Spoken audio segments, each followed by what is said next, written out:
তোর মনে আছে তো বীরু? তুই কিন্তু বলেছিস ও যদি এবার পরীক্ষায় ফেল করে তুই কিন্তু ওর বিয়ে দিয়ে দিবি।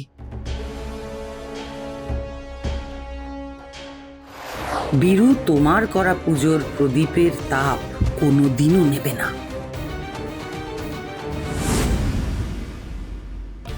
আচ্ছা ভালো মা, শাওন এটা কি করে আশা করে বলো তো?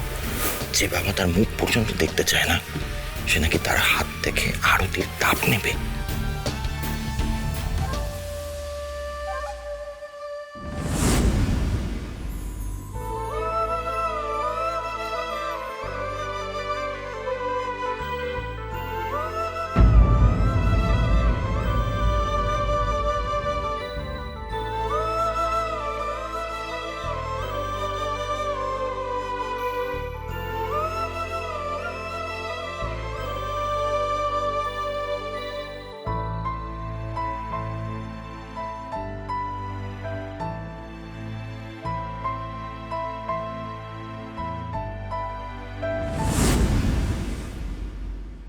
বীরু কি হলো দেখি?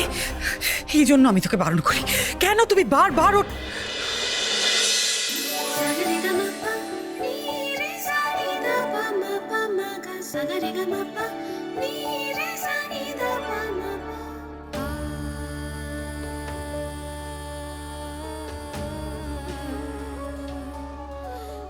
ঠাকুর তুমি প্লিজ সামনের পাশে দেখো, কি হবে কে জানে।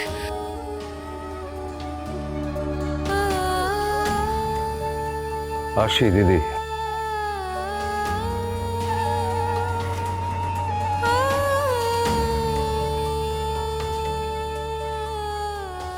এ কি, এ আমি কোন বীরুকে দেখছি? এত কিছুর পরও শাওনকে কিছু না বলে চুপচাপ চলে গেল বীরু। কাকিমা, কাকিমা, আমি বাবার মাথায় আরতির তাপ দিলাম, তবু বাবা আমাকে বকলো না। না জানো কাকিমা, আমি না এত কিছু ভেবে করিনি। বাবার হাতে ছ্যাঁকা লাগলো, তাই ভাবলাম আমি বাবার মাথায় আরতির তাপটা দিয়ে দিই।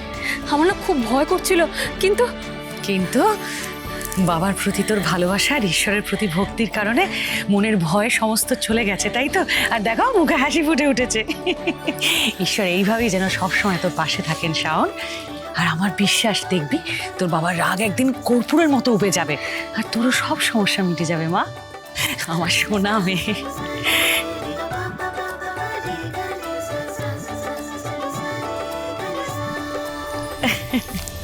চ চ চ চ।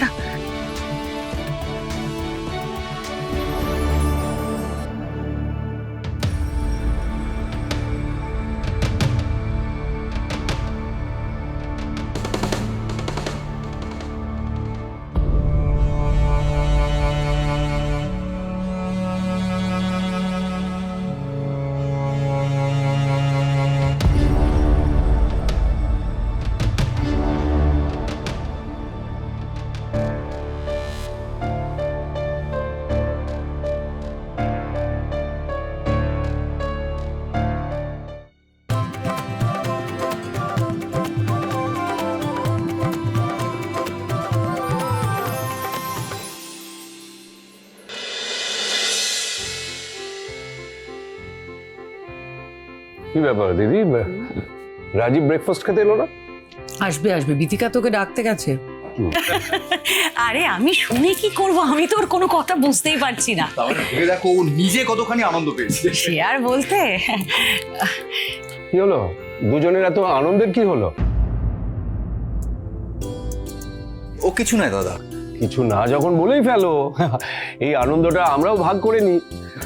কি বল দিদি? না না, সেটা করতেই পারি, কিন্তু ওদের তো ব্যক্তিগত কোনো কথাও থাকতে পারে বীরু। না না বৌদি, ব্যক্তিগত কিছু নয়, আসলে আমরা শাওনকে নিয়ে কথা বলছি। বিষয়টা কিছু না দাদা, কাল রাত্রিবেলা পড়াশোনা করতে করতে শাওন সোফার মধ্যে ঘুমিয়ে পড়েছিল। তো আজ সকালে উঠে ও কি দেখেছে জানো? ও দেখেছে ওর গায়ে একটা চাদর দেওয়া আছে।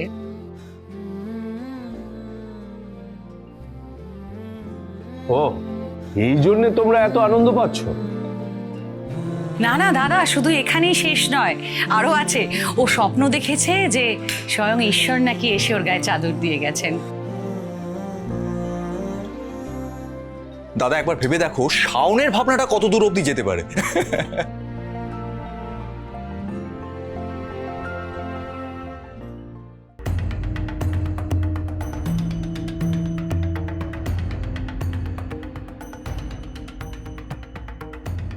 সত্যি তাই, এত ইনোসেন্ট।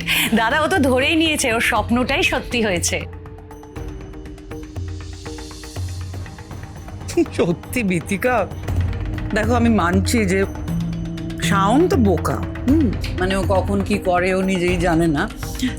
ওর মুখে এসব আজগুবি গল্প মানায় না বলে তোমরা।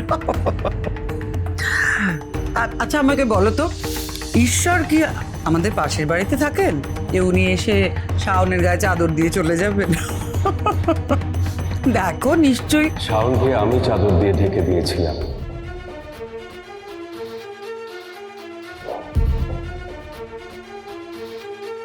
সকালবেলা আমি যখন মর্নিং ওয়াকে বেরোচ্ছিলাম, ড্রয়িং রুমে দেখলাম ও গুটি ছুটি মেরে শুয়ে রয়েছে, ঠান্ডায় কাঁপছে।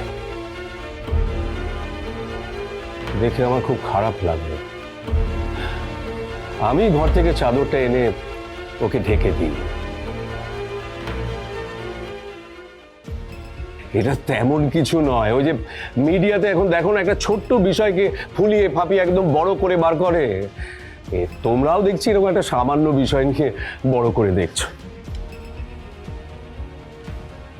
এটা ম্যাডামের কাছে অনেক বড় ব্যাপার স্যার, অনেক বড়। বিথিকা তুমি দাঁড়িয়েছো, তুমি বসে যাও না, ব্রেকফাস্ট করে নাও। না না, আমার এখন ব্রেকফাস্ট করার টাইম নেই। শাওন কিছু না খেয়ে পরীক্ষা দিতে যাবে বলেছে। অ্যাটলিস্ট ওকে এক গ্লাস দুধ গরম করে দিই আমি। কেন শাওন কিছু খাবে নাই বা কেন? আর বলো না, ভরা পেটে নাকি ওর ঘুম পাবে, তাই। তোমরা খাও না, আমি দুধটা কি কাণ্ড, আমি তো ভাবতেই পারছি না। তাহলে খেয়ে দিয়ে ও যদি ঘুমিয়েই পড়ে, ও ঠিক করে পড়াশোনাটা করবে কি করে? বীরু, আমি সত্যিই বুঝতে পারছি না। ভালো করে খাওয়া দাওয়া করবে, তারপর বাড়ির যে কোনো জায়গায় ঘুমিয়েও স্বপ্ন টপ্ন উল্টো পাল্টা স্বপ্ন দেখবে। আমার তো বাবা এসব কিছু মাথায় ঢুকছে না। ম্যাডি, তুই কিছু বুঝতে পারছিস? I have no idea. এই মেয়ের যে কি হবে কে জানে। তোর মনে আছে তো বীরু, তুই কিন্তু বলেছিস ও যদি এবার পরীক্ষায় ফেল করে তুই কিন্তু ওর বিয়ে দিয়ে দিবি। বীরু, আমি কিন্তু সত্যিই বুঝতে পারছি না, শাওন পরীক্ষাটা দিচ্ছে কেন? পাশ করার জন্য নাকি বিয়ে না করার জন্য?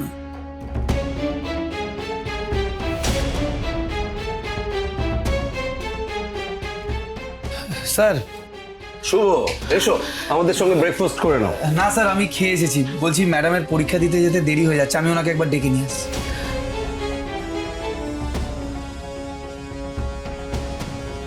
যাও যাও শুভ, তোমার ম্যাডামের আজকের পরীক্ষাই তো শেষ পরীক্ষা হবে।